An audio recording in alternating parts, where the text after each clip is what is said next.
ఈరోజు ఒక మంచి శుభదినం. వైఎస్ఆర్ కాంగ్రెస్ పార్టీ స్థాపించి 9.5 సంవత్సరాలు పార్టీ కోసం ఎంతో అంకిత భావంతో కృషి చేసినటువంటి నన్ను ఒక చిన్న విషయంలో పార్టీ నుంచి దూరం కావడం జరిగింది. 3 నెలల పైగా వైఎస్ఆర్ కాంగ్రెస్ పార్టీకి సంబంధించినటువంటి వ్యవహారాలకి నేను దూరంగా ఉంటూ ఈరోజు జగన్మోహన్ రెడ్డి గారు పెద్ద మనసు చేసుకొని ఈరోజు నాపై వేసినటువంటి శాశ్వత బహిష్కరణని శాశ్వతంగా తొలగించాలని చెప్పేసి సంతోషంగా తెలియజేస్తున్నాను. రాజశేఖర రెడ్డి గారి ఆశయాలను ముందు తీసుకుపోవాల్సినటువంటి దాంట్లో నువ్వు ముందుండాలి. ఆంధ్రప్రదేశ్లో జరుగుతున్నటువంటి రాజకీయాలకి చరమగీతం పాడాలంటే వైఎస్ఆర్ కాంగ్రెస్ పార్టీ అన్ని విధాల్లో ఎటువంటి చిన్న అవకాశాలు కూడా ఇబ్బంది కలగకుండా ముందుకు సాగాలనే ఉద్దేశంతో ఈరోజు జగన్మోహన్ రెడ్డి గారు నన్ను పిలిపించి మాట్లాడడం జరిగింది. నేను చేసినటువంటి ఎన్నికల ప్రకటన పార్టీకి లైన్ వేరే ఉంది, నేను చెప్పిన లైన్ వేరే ఉంది కాబట్టి కాస్త ఇబ్బందికరమైన పరిస్థితుల్లో వారు నన్ను పార్టీ నుంచి తొలగించిన విషయం మీకు తెలిసిందే. మరి ముఖ్యంగా ఈరోజు 2004-2009 రాజశేఖర రెడ్డి గారు ఏ విధంగా అయితే కాంగ్రెస్ పార్టీని అధికారంలో తీసుకొచ్చి కేంద్రంలో ప్రధానమంత్రిని కూర్చోబెట్టినటువంటి ఘనత రాజశేఖర రెడ్డి గారిది. ఈరోజు ఆంధ్రప్రదేశ్లో కూడా 2019లో అవే ఫలితాలు పునరావృతం కాబోతుందని చెప్పి సందర్భంగా తెలియజేస్తున్నా.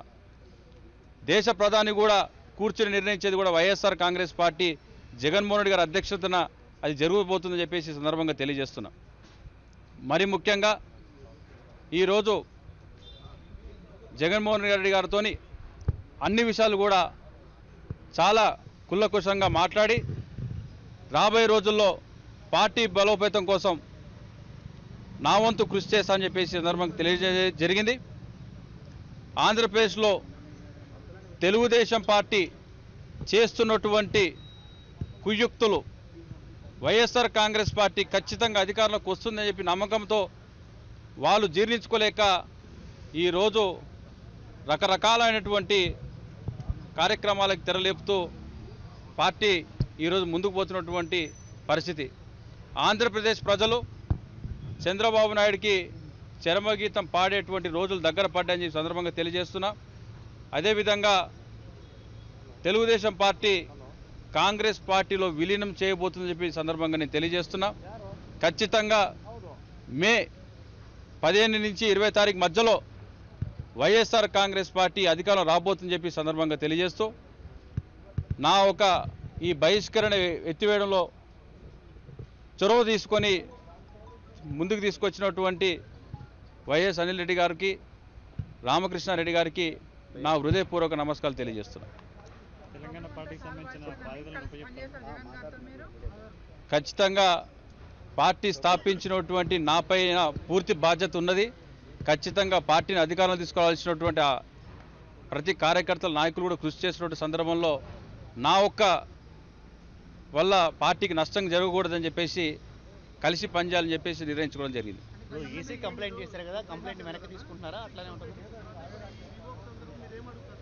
ఈరోజు ఎలక్షన్ కమిషన్ ఇచ్చినటువంటి పిటిషన్ని దాంట్లో ఉన్నటువంటి ఏవైతే లూఫుల్స్ ఉన్నాయో అవన్నీ కూడా రెక్టిఫై చేయాల్సినటువంటి బాధ్యత నాపైన ఉంది కాబట్టి పార్టీ అధిష్టానంతో మరొకసారి కూర్చొని దాన్ని కాన్స్టిట్యూషనల్ పరంగా ఏదైతే నేను వేసానో పిటిషను దాన్ని కాన్స్టిట్యూషనల్ పరంగానే రిజల్యూషన్స్ పాస్ చేసి దాన్ని క్లియర్ చేయాల్సిన అవసరం ఉంటుంది.